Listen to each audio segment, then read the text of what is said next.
어떤 도둑이 가판대에서 내년도에 유행하게 될 패션을 이제 특집으로 다룬 패션 잡지 한 권을 훔쳤다가 이것이 이제 발각돼서 경찰에 잡혔습니다. 경찰이 그게 묻습니다. 그 대단치 않은 그 패션 잡지 한 권을 왜 훔쳤느냐 하고 이제 추궁하니까 이 도둑이 하는 말이, 저는 아시다시피 저는 소매치기입니다. 그런데 내년에 유행해야 될 그 옷을 알아야 주머니가 어디 달리는지 알고 훔칠 것 아닙니까? 라고 이렇게 말하더랍니다. 그러고 보면 도둑도 알아야 도둑질 한다는 거죠. 도둑이 그러할진데 우리가 신앙인 생활하는 것도 알아야 제대로 믿을 수가 있는 것입니다. 근데 아는 것, 소위 철학에서 말하는 인식론에는 몇 가지 인간이 알 수 있는 길들을 소개하는데, 그 중에 하나가 사람은 경험을 통해서 알게 된다고 합니다. 살아가면서 내가 해본 것, 내가 체험한 것, 이런 것을 이제 하나하나 우리가 경험을 통해서 알아가게 되는 것이지요. 그런가 하면 또 하나는 소위 선험적인 이제 알미 있다고 말합니다. 경험하기 전에 아는 것들이 있다는 것이죠. 이것을 아프리오리라고 하는데, 이것은 이제 철학적으로는 그렇게 선험적인 이제 그 지식이라고 말하는데, 그 대표적인 것 중에 하나가 바로 수학입니다. 여러분, 15,000개 더하기 15,000개 하면 우리는 일일이 하나씩 더해보지 않아도 3만 개라는 거 보니 그냥 딱 나오죠. 이건 내가 경험한 것과 무관하게 경험하지 않아도 저절로 우리가 어떤 지식을 통해서 우리가 알게 되는 것들이 있습니다. 이런 것들 중에는 또 이제 어떤 논리학 같은 것도 있죠. A와 B는 같다, 또 B와 C도 같다. 그러면 A와 C가 같다는 것은 논리적으로 우리가 배우지 않아도 이런 것들은 이제 충분히 인식할 수 있는 것들입니다. 이런 것이 이제 소위 어떤 선험적인 경험하기 전에 이미 아는 이런 지식이 있다고 말합니다.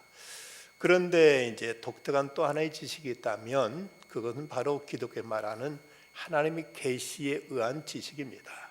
인간이 어떤 머리로 아는 것이 아니라, 내가 어떤 경험으로 아는 것이 아니라 하나님께서 당신을 우리에게 보여주시고 우리에게 계시해 주심으로 우리가 하나님을 알게 되는 것입니다. 이런 면에서 철저히 기독교는 계시의 종교라고 말합니다. 다른 종교를 종교학적으로 구분하자 보면 종교는 자연 종교와 계시 종교로 나누는데, 자연 종교는 사람이 연구하고 사람이 찾아가서 뭔가 깨닫게 되는 것, 이것이 이제 자연 종교고, 대표적으로 불교 같은 경우가 돌을 닦다 보면 어떤 득도하는 게 된다는 이런 이제 그 점에서 자연 종교라고 말합니다. 하지만 기독교는 인간이 연구하고 인간이 노력하고 인간이 찾고 인간이 뭔가 이제 많이 돌을 닦아서 하는 종교가 아니라, 하나님의 당신을 우리에게 보여주심으로, 하나님의 당신을 우리에게 계시해 주심으로 알게 된다는 것 쪽에서 기독교는 철저히 계시 종교라고 이렇게 말하고 있습니다. 그 예를 우리가 성경에 보면 예수님께서 제자들에게 이제 물으십니다. 사람들이 나를 누구라고 하느냐? 예레미야나 선지자 또는 세례요한이라고 합니다. 그럼 나는 너희를 누구라고 하느냐? 그때 베드로가 대답한 말, 주는 그리스도시요 살아계신 하나님의 아들이십니다 라고 이렇게 대답하자 예수님 몹시 기뻐하시면서, 요한의 아들 시몬아, 내가 복이 있도다. 이를 내게 알게 한 자는 혈육이 아니라 하늘에 계신 아버지시다며, 베드로가 예수님을 알게 된 것, 이것은 어떤 자기의 지식으로나 어떤 사람들의 코치나 어떤 누구의 어떤 도움을 의한 것이 아니라 바로 하나님이 알게 하셔서, 하나님이 계시하셔서 알게 된 것이라고 이렇게 말씀한 것을 볼 수가 있습니다. 오늘 말씀에 보면 먼저 15절 16절 말씀, 이로 말미암아 주 예수 안에서 너희 믿음과 모든 성도를 향한 사랑을 나도 듣고 내가 기도할 때 기억하며 너희로 말미암아 감사하기를 그치지 아니하고. 내가 기도할 때, 바울이 지금 에베소 교회를 위한 기도의 내용이 이제 나오는데, 어쩌면 이제 17절 이후로 나오는 이 바울이 에베소 교회를 향한 이 기도의 내용은 우리가 성도들을 위해서 중보 기도할 때 우리가 배워야 될, 과연 무엇을 위해서 우리가 기도해야 될까를 배워야 될 귀한 내용이 담겨 있습니다. 먼저는 하나님을 알게 해달라고 기도하고 있습니다. 에베소 교회 성도들이 하나님을 알게 해주십시오.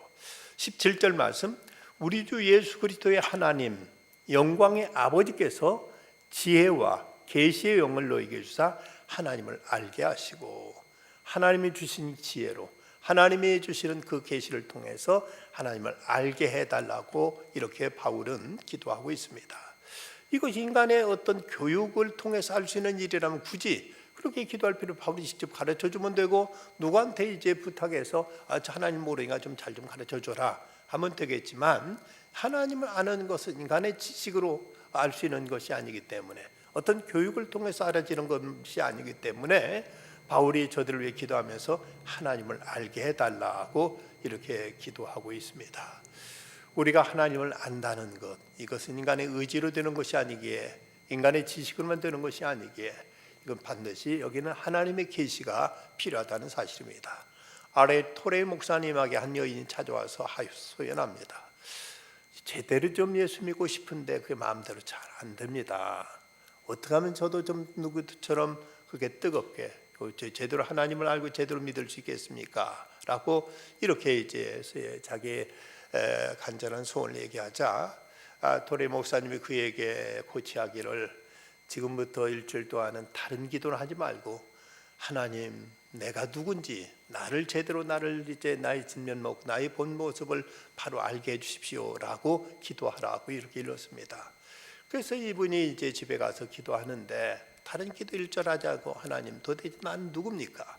나라는 존재는 어떤 존재입니까? 하고 하나님께 간절히 기도했더니 하나님 계시를 통해서 자신의 모습이 보여지는데, 온 세상이 그렇게 추하고 더럽고 그렇게 못되고 이렇게 이제 참으로 형편없는 존재일 수가 없더랍니다. 지금까지는 자기는 그런 대로 대단하고 누구보다 못지 않고 그런 대로 잘 살아왔다고 생각했는데, 그런데 성령의 계시를 통해 자신을 보는 순간 이렇게 형편없고 더럽고 추한 인간을 알고 그는 말할 수 없이 절망하고, 그 뒤로는 도저히 자기 스스로 괴로워서 견딜 수 없고, 남편 얼굴 볼 수도 없고 자식들을 볼 수도 없어서 그야말로 말할 수 없는 수치와 이제 괴로움 속에, 자기 절망 속에 이제 괴로워하다가 다시 이제 그 토레 목사님을 찾아갔습니다. 목사님, 나는 그런 줄 몰랐는데 목사님이 이제 얘기대로 그렇게 내 자신을 알게 해달라고 기도했더니 내 자신을 보니까 이렇게 더럽고 추한 인간인 걸 이제 알았습니다. 어쩌면 좋습니까? 그러자 목사님이 다시 그에게 이제 권면하기를, 이제는 그리스도의 십자가를, 그 십자가를 통한 하나님의 사랑을 알게 해달라고, 이걸 위해서 기도하라고 이제 말씀하더랍니다.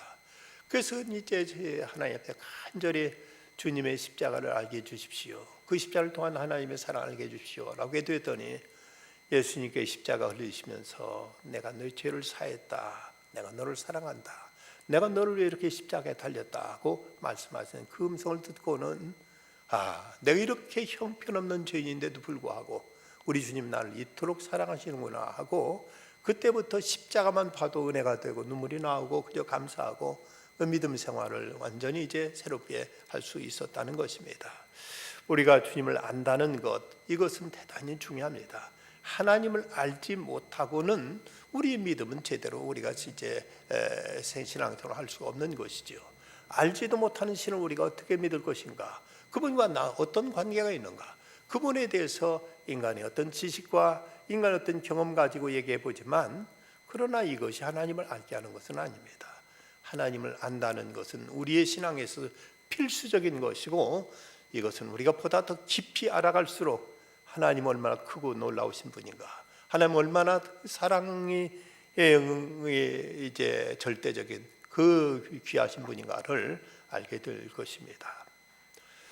우리는 이미 은퇴하셨습니다만 이 시대 한국교회의 어른이라고 할 만한 분 중에 홍정일 목사님 계십니다. 남서울 은혜교회를 담임하셨고, 이분은 남북의 어떤 화해와 또 세계 각시의 어려운 지역에 돕는 문제를 위해서 귀하게 크게 일하시는 분입니다. 아직도 이분 교회에서 은퇴하셨지만 한국 교회를 위해서나 어떤 한국 사회를 위해서 중요한 역할을 하고 계신데, 이분이 그 간증하면서 그런 얘기를 하셨습니다. 당신은 순교자이신 할머니와 장로님인 아버지, 권사님인 어머니 밑에서 자랐기 때문에 어렸을 때부터 이제 교회에 끌려다녔는데, 그런데 그 당시만 해도 예수쟁이라면은 놀림감이라서 유치원 가도 교회 다닌다고 애들이 놀려대고, 그러다 보니까 교회 다닌다는 게 창피하기만 하고 이것이 이제 부끄러워서 교회 갈 때는 성경책을 신문지로 싸가지고 가지고 다녔다고 합니다.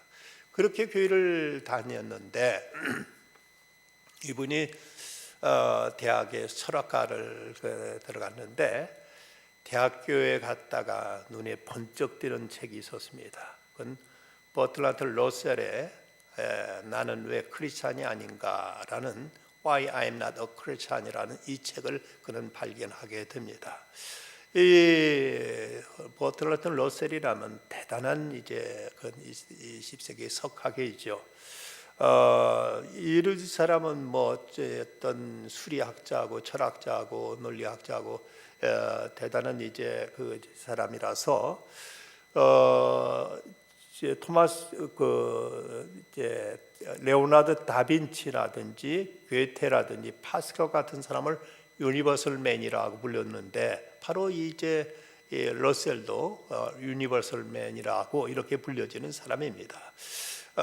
그런데 그가 책을 읽을 때마다 한마디 한마디 글이 얼마나 자기에게 이제 와닿는지 책을 읽을 때마다 밑줄 그어가면서 아멘 아멘 하고 읽었다고 합니다. 그가 그동안 천년 전에 그 토마스 아퀴나스의 신학대전에 의하면 거기에 신증명의 5대 원리를 설명해 놓은 것이 있습니다. 5대 원리를 보면 운동에 의한 방법, 능동인에 의한 방법, 또 우연성에 의한 방법, 완전성의 단계에 의한 방법, 또 세계 질서에 의한 방법 등 이런 그 5가지 이제 명제를 가지고 신의 존재를 하나하나 이제 그가 증명해 놨는데, 그것이 얼마나 논리적으로 탁월하게 잘 기술되어 있는지 천년 동안 누구도 여기에 대해서 시비를 걸지 않았습니다. 그런데 이 버틀란트 러셀이 얼마나 대단한 사람인지 거기에 대해 조목조목 반론을 제기했는데, 이 홍정길 당시 대학생이었던 홍정길이 그걸 보고는 탄독해가지고 야, 이렇게 명쾌하게 이렇게 분명하게 정리해 줄 수 있는가 하고 이제 탐복하고는 그동안 이제 이런 것도 모르고 교회 다니고 그렇게 믿는다고 고생한 아버지 어머니가 불쌍해 보이더랍니다. 그래서 나도 이제 젊은이들 교회 이제는 안 믿을 이유가 분명해졌고, 교회 다니는 멍청한 놈들 좀 깨우쳐 주려고 어떤 학생단체에 들어가 가지고 거기에 어떤 간사로 일하게 되는데, 그 아이들과 성경 토론도 하고, 그 아이들 중에는 이제 아퀴나스의 그 나는 왜 크리스찬이 아닌가라는 책을 가지고 와서 거기에 있는 어떤 논리 가지고 얘기하는 것에 대해서 보다 정확하게 대답해 주려고 책들을 이제 그것을 읽고 또 읽고 했는데, 그러다가 1965년 7월 14일 그만 자기에게 찾아오신 예수님을 인격적으로 만나게 되었다고 합니다. 그러면서 새로운 또 세계가 그에게 열리게 되는데, 예수님을 알게 되자 그 많은 지식으로 그처럼 깊이 연구한 버틀란트 러셀의 모든 버틀란트 러셀이 알지 못한 하나님이 자기에게 보여졌다는 것이 그토록 감사할 수가 없더라고 합니다. 그 탁월한 머리, 그 지성적이고 그 묘한 그 논리를 가진 러셀도 하나님을 알지 못하고 하나님을 찾지 못했는데, 러셀에게 비교하면 자기는 1000분의 1도 10,000분의 1도 안 될 터인데 더 하나님을 모를 텐데, 그 명사하고 탁월한 머리를 가진 러셀에게도 보여주지 않으신 하나님이 자기같이 부족한 인간에게 하나님이 찾아와신 것, 하나님이 알려진 것, 하나님을 만나게 된 것이 그토록 감사하고 감격스러울 수가 없어서 그는 만세를 부르면서 하나님을 찬양하게 되었노라고 이렇게 그분은 간증하고 있습니다. 우리가 하나님을 안다는 것, 믿는다는 것이 인간의 지혜로 되는 것이 아닙니다. 이것은 이성적인 판단으로 알 수 있는 것이 아닙니다. 전적으로 하나님의 계시가 주어질 때 가능한 것입니다. 그래서 우리가 전도도 입술로만 되는 것이 아니라 반드시 기도가 필요한 것이고, 하나님이 그 영혼을 열어주시도록, 그 눈을 열어주시도록 우리가 기도해야 우리가 전한 짧은 말로도 복음이 이제 전달될 수 있는 것이지, 아무리 지혜로운 말, 아무리 어떤 이제 그럴듯한 아름다운 말로 전한다고 해서 이것이 쉽게 복음이 전해지는 것이 아니라는 사실입니다. 그래서 사도 바울은 하나님을 알게 해주십시오, 지혜와 계시형을 주셔서 저들 하나님을 알게 해주십시오라고 이렇게 말하고 있습니다. 두 번째는 하나님 부르신 소망과 베푸신 능력의 크심을 알게 해달라고 기도하고 있습니다. 오늘 18절 19절 말씀 보면, 너희 마음의 눈을 밝히사 그의 부르심의 소망이 무엇이며 성도 안에 그 기업의 영광의 풍성함이 무엇이며 그의 힘의 위력으로 역사하심을 따라 믿는 우리에게 베푸신 능력의 지극히 크심이 어떠한 것을 너희로 알게 하시기를 구하노라.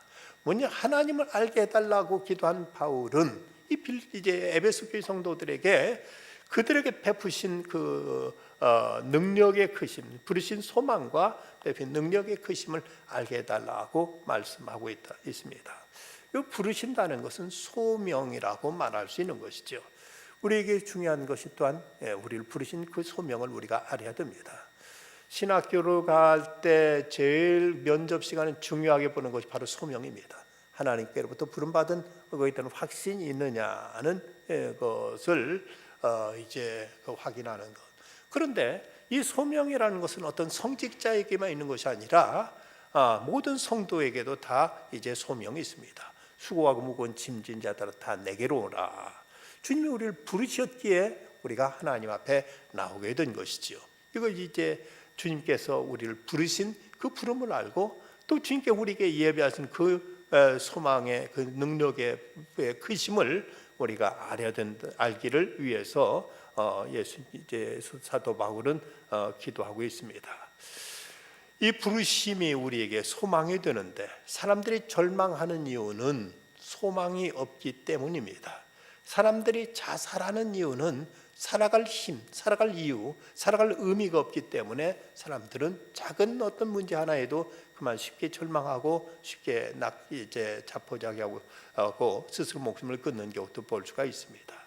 사도 베드로는 그것을 산소망이라고 이렇게 말했는데, 그건 사라지지 않는 소망이기 때문에 그렇습니다. 우리가 절망하는 이유가 소망이 없기 때문이라면, 이제 예수를 믿는 순간 우리가 한없는 소망이 생기는 것입니다.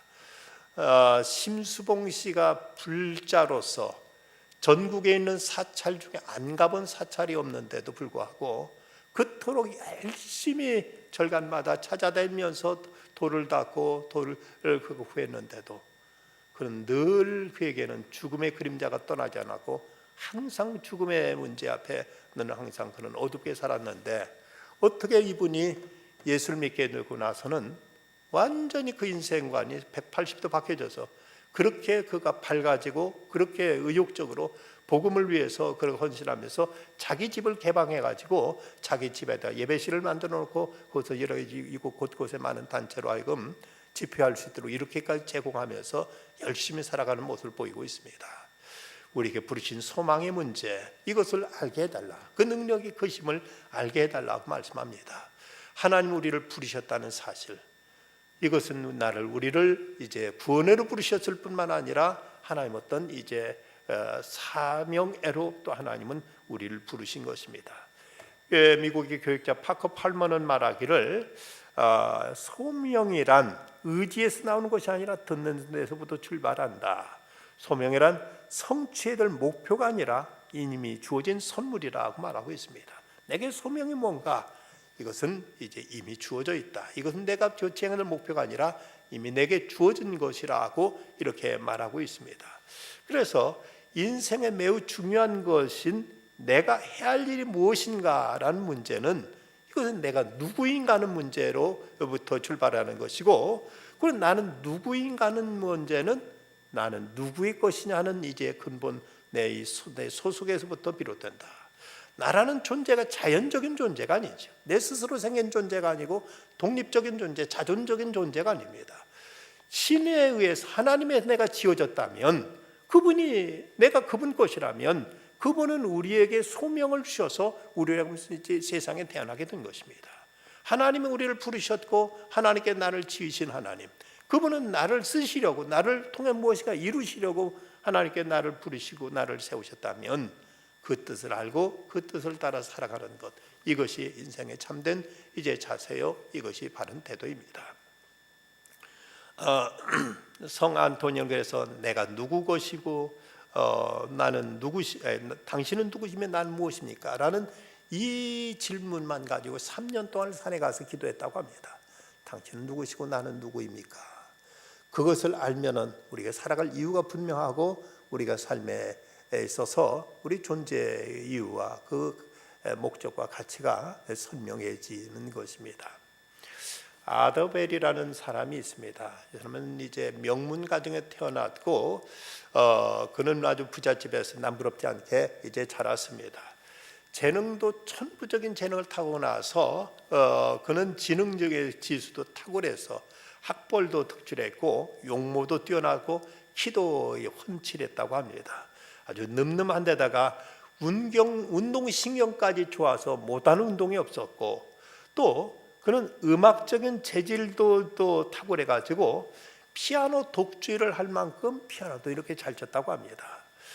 뿐만 아니라 그는 말재주 또한 이제 뛰어나 가지고 사교계에서 왕자로 군림해서 당시 여자들이 이 사람하고 춤 한번 추는 것을 모두 다 부러워할 만큼 사교계에서 그렇게 인기가 좋은 사람이었다고 합니다. 이렇게 그 사람들이 부러워할 만한 모든 걸 다 갖춘 사람이었던 것이죠.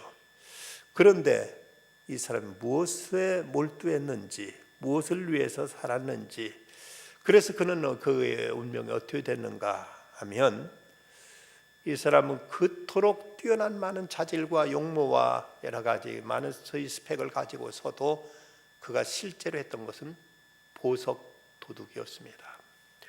아무도 눈치채지 못했습니다. 그 명성이, 그 높은 유명 인사가 그런 일을 했으라고 하면 상상치도 못했는데, 오랫동안 그런 보석 도둑질을 하면서 풍족하게 사교계를 누비면서 살았습니다. 꼬리가 길다 보니까 마침내 그는 잡히고 말았는데, 그가 그런 신분으로 그렇게 많은 사람을 속이고 엄청난 이제 보석을 도둑질했다는 것에 의해 사회적인 여론까지 비등해 가지고 도둑질로서는 최고형에 나올 수 있는 무려 20년형을 선고받아서 징역살이를 해왔습니다. 근데 그가 추록할 때 한 말이, 유명한 말이 있습니다. 나는 보석을 훔친 것이 아니라 내 자신을 훔치고 살아온 죄인이었다. 자기 인생을 훔쳤다는 것이죠. 자기에게 주어진 그 탁월한 엄청난 재능에도 불구하고 도둑질로 이제 일생을 살아왔던 것, 이것은 단순히 보석이란 도둑이 아니라 자기 인생을 훔친 것이다. 하나님이 그에게 주신 그 엄청난 재능들, 그것을 이렇게 욕되게, 이렇게 악하게 사용한 것은 이건 보석의 문제가 아니라 자기 인생을 훔친 것이었다고 이런 고백을 합니다. 그렇다면 우리들에게 우리들도 하나님 부르셨는데 그 부르심의 소망이 무엇인지를 우리는 알아야 됩니다. 하나님 왜 나를 부르셨고 나를 통해 하나님 무엇을 하시려는지를 우리는 깨달아야 될 것입니다. 그 하나님의 부르심을 알 때 우리는 진정한 이제 성도로서의 삶을 하나님의 자녀로서의 부르심에 합당하게 살아갈 수가 있기 때문입니다. 세 번째, 이제 바울의 에베소 교회를 향한 기도는 주님의 몸된 교회의 영광을 알도록 이를 위해서 기도하고 있습니다. 22절과 23절 말씀, 또 만물을 그의 발 아래 복종하게 하시고 그를 만물 위에 교회의 머리로 삼으셨느니라. 교회는 그의 몸이니 만물 안에서 만물을 충만하게 하시는 이에 충만함이라고 이렇게 말씀하고 있습니다. 성도들을 향한 기대를 위해서 기도하다가 바울이 갑자기 여기서 그리스도의 몸으로서 교회를 말하고 있는데, 이 교회라는 것이, 교회에 대해서 과연 바울이 관심을 갖고 있는 이유가 뭔가? 이 말씀, 본문 이 말씀을 유진 피터슨의 메시지 성경에 보면 이렇게 번역하고 있습니다. 여러분도 알다시피 교회는 세상의 변두리가 아니라 세상의 중심입니다. 교회는 그리스도의 몸입니다. 그분은 교회 안에서 활동하시며 교회를 통해 만물을 자신의 임재로 가득히 채우십니다. 교회가 세상의 중심이라고 이렇게 번역하고 있는 것이 참으로 우리의 관심을 이제 끌고 있습니다. 당시 교회, 요즘도 교회가 세상에 그렇게 좋은 저기를 못 받고 그렇게 해서 큰 어떤 세상 사람들이 기대를 받고 있지 못합니다만은, 당시 바울이 지금 이 편지를 쓰던 그 시대의 교회는 극히 세상에 미미한 존재들이었습니다. 지금처럼 건물도 제대로 반드시 없었고 주로 가정교회로 모이고 있었습니다. 이제 군데 어쩌다가 교회 도시마다 교회 한두 군데씩 있던 이런 당시 교회의 모습이 교회가 세상의 중심이라고 이렇게 해석하고 있는 걸 보면 교회의 역할, 교회의 그 가치가 얼마나 중요한가를 말하고 있는데, 사도 바울은 이 교회를 향해서 에베소 3장에서는 하나님의 비밀이라고 표현하고 있고 5장에 가서는 하나님의 영광이라고까지 표현하고 있습니다. 교회가 때로 하나님의 어떤 그 기대에 미치지 못할 때 하나님은 교회를 개혁시켜서 교회를 또 새롭게 바로잡으시고 하나님께 새로 교회를 통해서 교회를 정화시키면서 당신의 뜻을 펼쳐가십니다. 이 교회가 때로는 이제 하나님 보시기에 흡족히 못해도 결코 하나님은 그 교회를 포기하신 적이 없습니다. 교회는 세상의 유일한 소망이기 때문입니다. 교회를 떠나서 어디 가서 우리가 구원의 복음을 들을 수가 있고, 교회가 아닌 어느 곳에 가서 우리가 영적인 성숙을 우리가 이제 훈련받고 키워갈 수 있는 곳이 세상 어디에 가서 우리가 기대할 수 있겠는가? 에베소서와 쌍둥이 서신이라고 불려지는 골로새서에서 보면 사도 바울은 이제 어떤 고난을 감수하면서라도 기쁜 마음으로 교회를 섬기겠다고 고백한 내용이 골로새 1장 24절과 25절에 이렇게 말하고 있습니다. 나는 이제 너희를 위해 받는 괴로움을 기뻐하고 그리스도의 남은 고난을 그의 몸된 교회를 위하여 내 육체에 채우노라. 내가 교회 일꾼 된 것은 하나님이 너희를 위하여 내게 주신 직분을 따라 하나님의 말씀을 이루려 함이라. 너희를 받는 괴로움을 기뻐하고 그리스도 남은 고난은 그의 몸된 교회를 위하여 내 몸에 내 육체에 채운다고 바울은 이렇게 말하고 있습니다. 교회는 성도들이 많이 모여서 교회가 아니고, 교회에 대단한 어떤 인물들이 출석하기 때문에 교회가 아니라, 교회의 교회됨은 그리스도의 임재로 인해서 교회는 교회되는 것입니다. 그래서 우리는 교회에 나오는 것은 바로 이 교회에 계신, 이 교회에 임재하고 계신 그리스도를 만나기 위해서, 그리스도를 이제 뵙기 위해서 나가는 것이죠. 교회를 영어로 church라고 하는데, 이 말은 히브리어의 큐리아코스에서 유래된 말로서 주님께 속했다는 뜻을 가지고 있습니다. 독일의 순교 신학자 보네퍼는 교회에 대해 정의하기를, 교회는 공동체로 실존하시는 그리스도다. 교회는 성령 안에 현존하는 그리스도라고 이렇게 말하고 있습니다. 그리스도는 바로, 교회는 그리스도의 현존이라고 이제 보네퍼는 말하고 있습니다. 오늘 교회라는 공동체 가운데 주님은 현존해 가시고 만물이 계시고 만물을 다스리고 만물을 충만하게 하시는 그 충만으로 우리 이제 교회를 통해서 역사하시는 것입니다. 이 충만이라는 말, 헬라어로는 플레로마라는 말인데, 이 말은 능동적으로 보면 충만케 하는 역사고 수동적으로 보면 충만해지는 것입니다.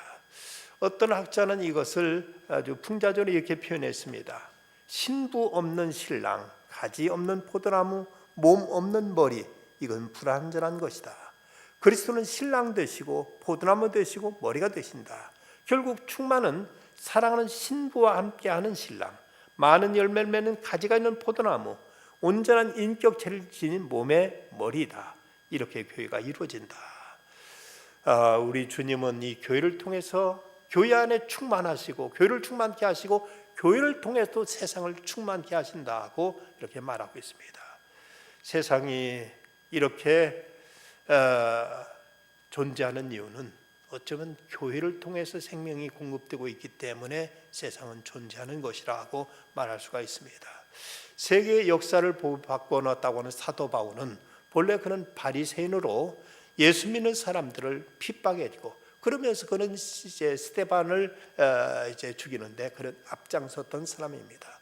그리고도 모자라서 그는 이제 다메섹에 있는 믿는 사람들까지 잡아 끌어다가 그들 죽여서 아예 기독교를 이제 이 땅에서 진멸시키려고, 그렇게 그는 혈기등등하게 바벨론으로 달려가다가 그는 도중에 부활하신 예수님을 만나게 됩니다.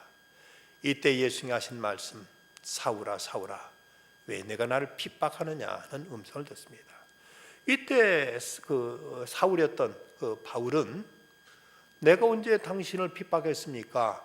나는 당신을 이전에 만난 적도 없는데요 하고 말했을지도 모릅니다. 하지만 사울은 이 말이 뜻이 무엇인지 알았습니다. 예수님은 핍박받는 교회와 당신 자신을 동일시하셨던 것입니다. 예수님 스스로 교회가 나다. 왜 교회를 핍박하느냐? 왜 나를 핍박하느냐고 예수님께 이렇게 말씀하셨다면 우리는 교회가 곧 그리스도임을 우리는 결코 잊지 말아야 됩니다. 어떤 한두 사람의 잘못된 모습 때문에 교회를 욕하는 것, 이것은 주님이 기뻐하시지 않는 일입니다. 비록 이런저런 허물과 약점이 있다 할지라도 이 교회가 그리스도의 교회요, 그리스도의 몸이요, 그리스도를 드러내고 그리스도를 증거하고 그리스도를 이제 전하는 그 교회의 사명으로 있을진데, 우리는 이 교회를 한없이 존경해야 되고 사랑해야 되고 충성해야 되고 교회를 우리는 소중히 모실 수 있어야만 됩니다. 그래서 초대교회에서는 하나님을 아버지로, 교회를 어머니로 섬기면서 그리스도와 함께하는 것이 교인이라고 이렇게 말하고, 교회를 어머니로 섬기지 않는 자는 하나님을 아버지라고 부를 자격이 없다고 이렇게 가르치기까지 했던 것입니다. 역사를 보면 많은 나라, 많은 세력들이 교회를 말살하려고 했고 핍박했는데, 이상하게도 교회를 핍박하는 자마다 다 무너졌습니다. 나폴레옹의 세인트 헬레나 섬으로 유배가면서 말했습니다. 오 갈릴리 사람이여, 당신이 이겼소. 나는 권력으로 세상을 지배하려고 했지만 실패했다. 근데 당신은 갈보리 언덕에서 비참하게 죽었으나 승리했다. 교회를 핍박하는 자마다 비참한 종말을 고하고 말았습니다.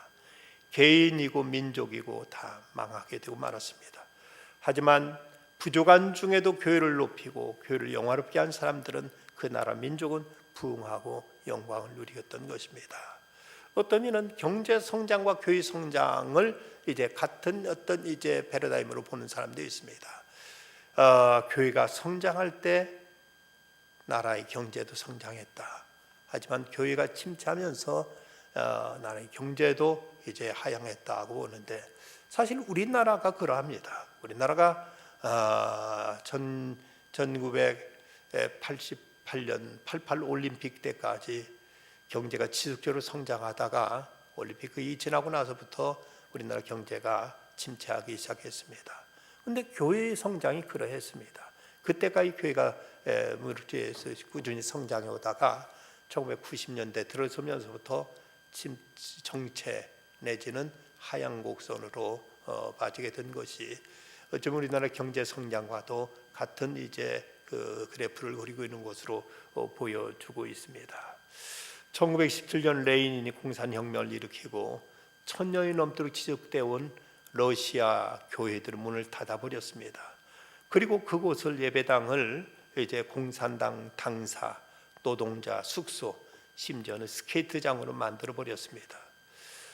그렇게 교회를 핍박하고 교회를 문을 닫았던 러시아는 끝내 소련은 망해버리고 말았죠. 그때 공산당 간부로 있던 사람이 그렇게 말하더랍니다.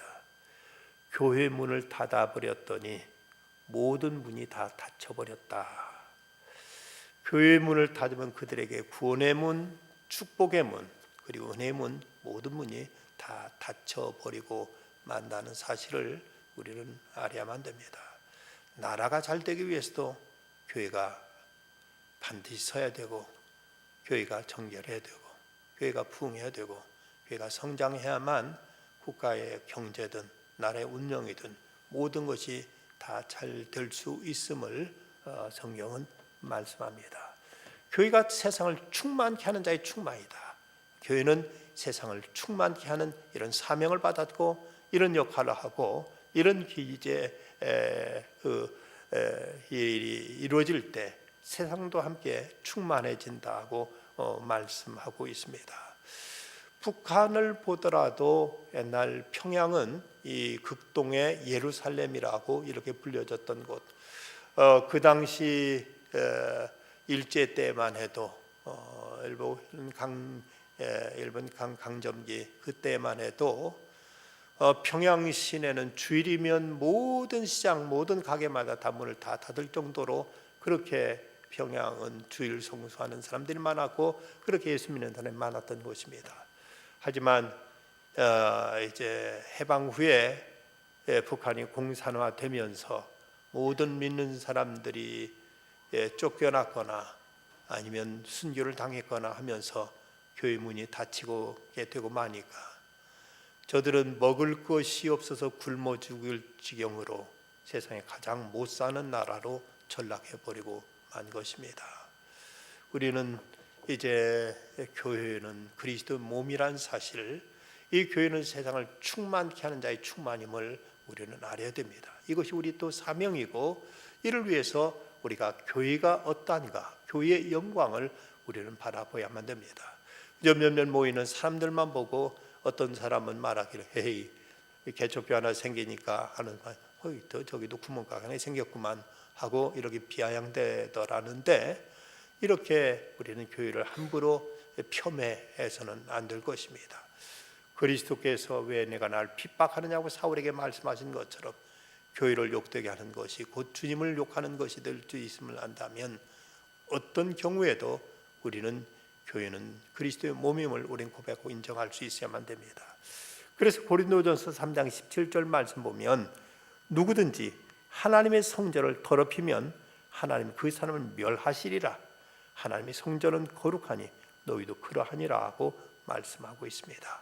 사도 바울은 에베소 교회를 위해서 기도하면서 저들이 하나님을 알기를, 그리고 저들의 하늘을 부르시는 하나님의 영광스러운 소망과 그 부으신 그 능력을 알기를, 또한 이제 교회의 그 사명과 교회의 존귀함을 알도록 위해서 기도하고 있습니다. 우리가 내 자신을 위해서 기도하되 하나님을 더 깊이 알기를, 우리에게 주신 그 부르심의 소망이 무엇인지를 또 바로 깨닫기를, 또 우리가 허락하신 이 교회가 얼마나 존귀하고 얼마나 영광스러운 것인가를 바로 이제 계시해 주시도록 기도하는 중에 주님께서 우리를 위해 예비하신 하늘의 영광과 그 은총과 풍성한 능력을 날마다 누리며 이제 경험하며 살아가는 우리들의 삶이 되어야 되겠습니다. 기도하십시다. 고마우신 아버지 하나님, 오늘도 이 밤도 주님의 몸된 교회에 나와서 하나님 말씀을 통해 주님을 더욱 깊이 알아가며 저희를 향한 그 부르심의 소망을 더욱 저희들이 확인해 갈 수 있도록 이끌어 주심을 감사합니다. 주님, 더욱 저에게 계시의 영을 허락하셔서 주님을 더 깊이 알게 하여 주시옵시고 저를 향한 주님의 뜻을 날마다 깨닫게 하여 주시며 교회를 통해 하나님께서 이 땅을 충만케 하신 거룩한 주님의 그 부르심 앞에 저희들도 쓰임받고 이 일에 저희들 헌신하는 저희들 되게 하여 주시옵소서. 우리 동문교회가 세상을 소성케 하는 교회로서 동문교회에서 흘러나가는 생수의 강물이 온 땅을 적셔서 하나님이여 세상을 이제 살리는 교회가 되게 하여 주시옵시고 주변 일대를 변화시키는 교회로서 사명을 잘 감당할 수 있도록 우리 교회를 축복하시며 교회를 헌신하며 봉사하는 주님의 종들에게 한없는 은총과 하늘의 상급으로 갚아 주시옵소서. 병상 있는 이들을 치유해 주시옵시고 이런저런 낙심하고 상처받은 이들을 회복시켜 주셔서 다시 주님 앞에 달려나와 하나님 앞에 예배하며 주님을 섬기는 가운데 저들을 향한 또 하나님 부르신 소망의 그 영광스럽고 그 아름답고 풍성함을 날마다 누릴 수 있게 해 주시옵소서. 예수님의 이름으로 기도드리옵나이다. 아멘.